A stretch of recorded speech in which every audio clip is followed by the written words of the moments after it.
அந்த கும்பராசிக்காரர்களுக்கு ஜென்மத்தை பிடித்த சனி விலகிறாருங்க. சூப்பர் நேரங்க. ஜென்மத்தை பிடித்த சனி விலகி 2ஆம் இடத்தை சனி.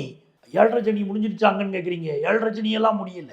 7.5 சனி முடியலையாங்க, அப்போ பயப்படணுமாங்கன்னு கேட்குறீங்க. பயப்பட வேணாம். புரிஞ்சுக்கிடுங்க, பயப்பட வேணாம். 2ல் சனினா யோகம். 2ல் சனினா உங்களுக்கு செல்வம் சேருது. 2ல் சனி இருக்குன்னா தனஸ்தானம் புகழடையுது. நல்ல காசு, பணம், துட்டு. பொன்மகள் வந்தாள் அப்படின்னு நீங்க பாடலாம்.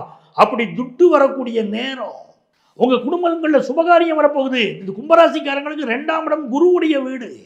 அதுல ராசிநாதன் சனி போய் உட்கார்றாரு. அப்போ உங்க வீட்டில் நல்ல காலம் பிறக்குது, நல்ல காலம் பிறக்குதுன்னு சொல்லலாம். சுபகாரியம் கூடி வரப்போகுது. கல்யாணத்துக்கு வரன் பார்த்துக்கிட்டு இருக்கீங்களா? பையனுக்கு கல்யாணமே ஆகலையா? மகளுக்கு நல்ல முறையில் கல்யாணம் முடிக்கணும்னு நினைக்கிறீங்களா? கல்யாண செய்தி வரும் பாருங்க கும்பராசிக்காரங்க குடும்பத்தில். எங்க அதெல்லாம் இருக்கட்டுங்க, நானே கும்பராசிக்கு எனக்கு கல்யாணம் ஆகலைங்கன்னு சொல்றீங்க. உண்மைதான், கல்யாணம் கூடி வந்துடும்.